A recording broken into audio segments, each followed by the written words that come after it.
083 106. Now, if you're watching the news last night, you would have seen a very strong and brave woman, Lorraine Mulvey, addressing the media outside the court after her father, Ray Mulvey, was jailed for 6 years for raping her over a 12-year period of 1975. This is Lorraine.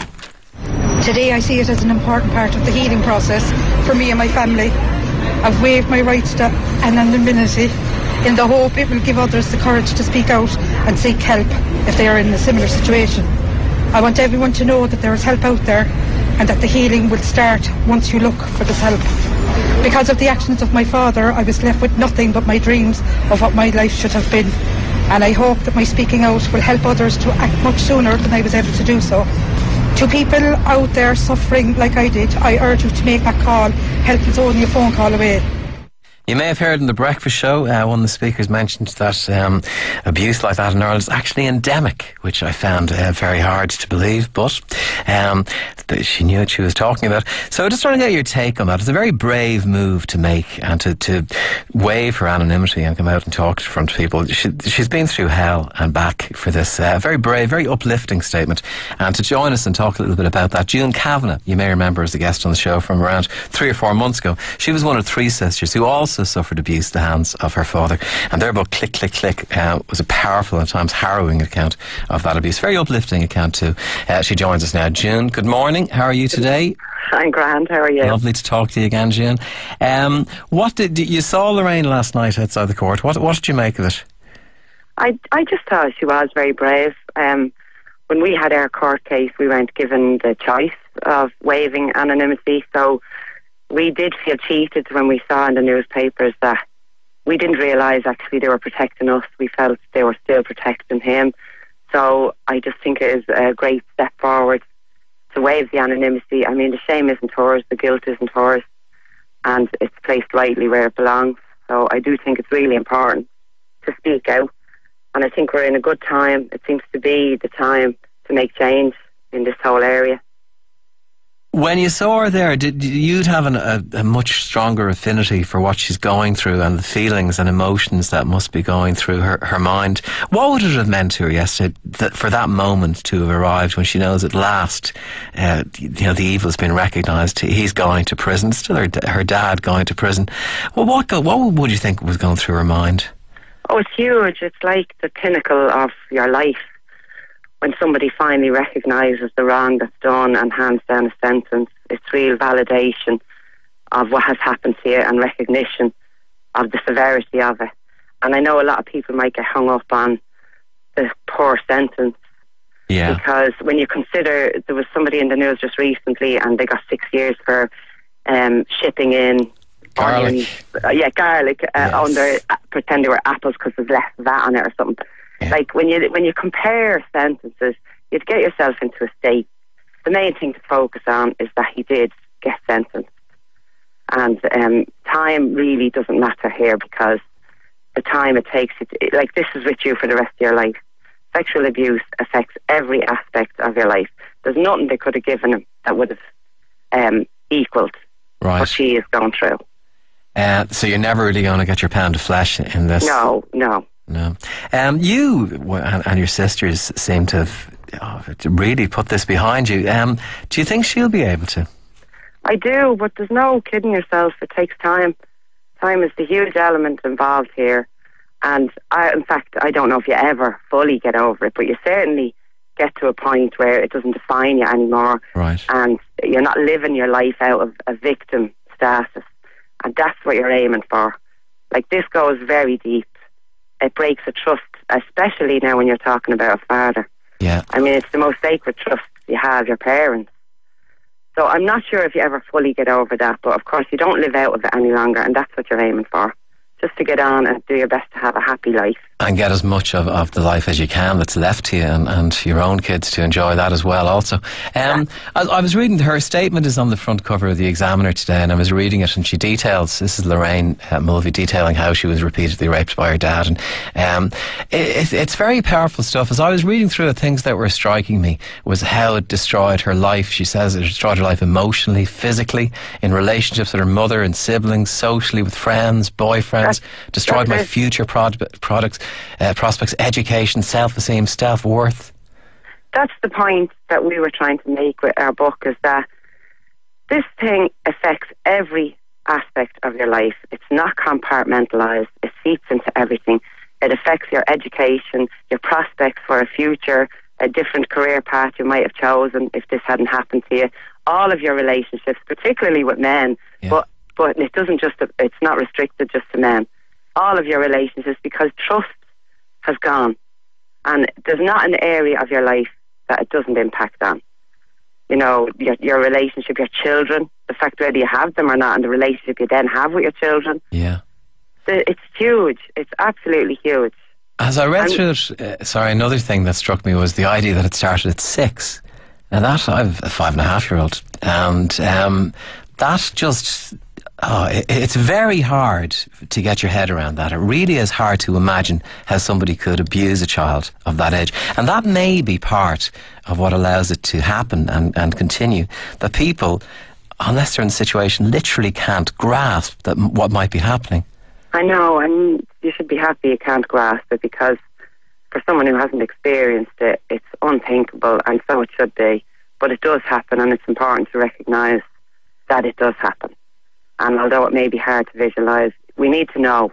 You need to absolutely know that is how young it does start. When she talked about it, she literally, and I think that really that really strikes me, is that one day she had normality, and you would have had this as well, June.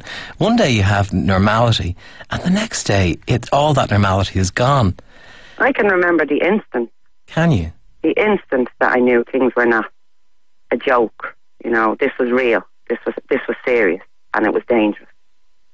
And it's like your childhood, from there on in, it's gone. And for you, what age was that moment? I would have been around 6 as well. Same age? Yeah. Same age.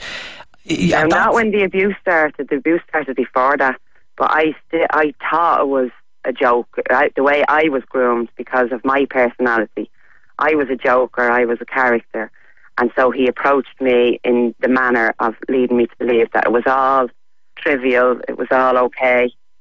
But when I realised, I remember the instant that I knew that this wasn't funny, this wasn't a joke.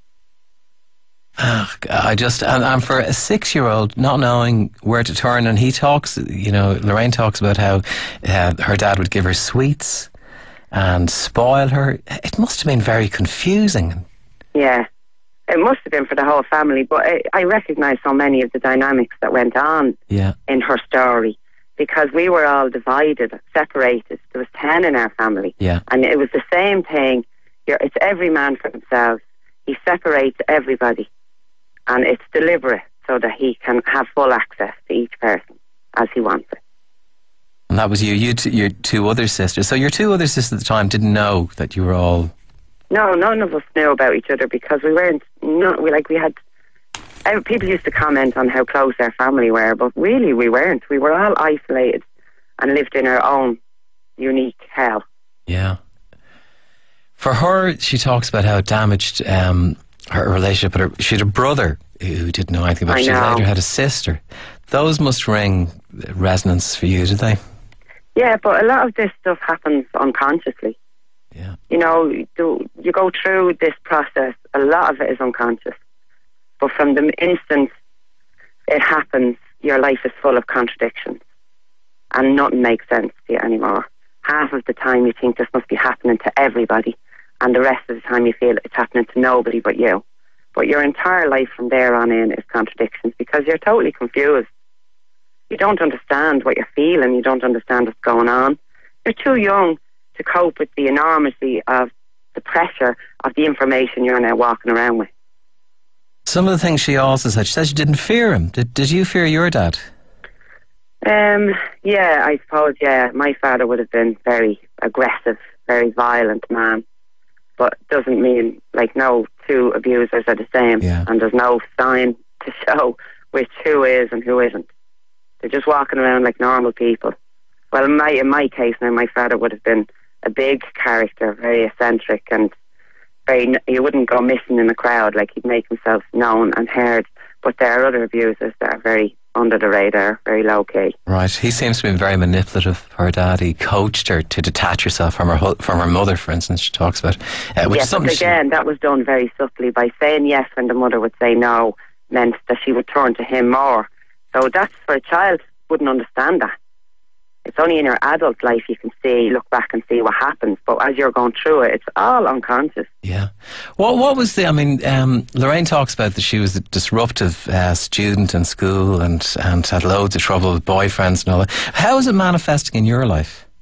Well, I'm married now with children. But at the time when it was... at the time, absolutely a nightmare. I mean, I was crying out for somebody to just love me and somebody notice me. But on the other side, if somebody did look at me, I was wondering what was wrong with them. Could they not see like that there was something wrong with me? Yeah. And if they like me, there must be something wrong with them. It was an absolute landmine. God help anybody that showed an interest in me, because I was a walking nightmare. Lorraine mentioned one thing that really struck a chord at me as well. I hoped one of my teachers would notice. Did you have that? Did you find yourself... Yeah, in your eyes you'd be looking at people and praying, can they not see? But then the particular mask I had was smiling. Yeah. So I looked like the happiest kid in Dublin. You know, and you could kill yourself for your mask, but it's your survival, and it stands well. It's just when you get older, you realise it served its purpose. It's time to get rid. Do you think someone should notice? Do you think there's a little bit of complicity goes on somewhere on some level that people must suspect there's something going on, but for whatever reason say nothing? I think children can be very clever at hiding things if they need to. Right. It is a difficult one now, but in our case, again, ours is different. We actually did tell a doctor, a priest, but times were different, and there wouldn't have been the obligation on anybody to follow through. In fact, one of my sisters met her teacher years later, and she said, thank God you never told me, because I couldn't have lived with myself, send a new home every day to that, because there was absolutely nothing I could have done. Even, I wonder, on, a mother, would a mother not pick up on something in the house? Well, I can only again speak from my own experience, and our belief is that absolutely yes, my mother saw signs, but they would have been apparent to her to consider where those signs led. So she admitted, when we started going through therapy and had conversations, she admitted that yes, she thought he was a perv, but she thought he liked looking. She caught him looking at her sister, or his sister, when she was in her 50s. She was getting up the ladder one day and he saw her. My mother saw him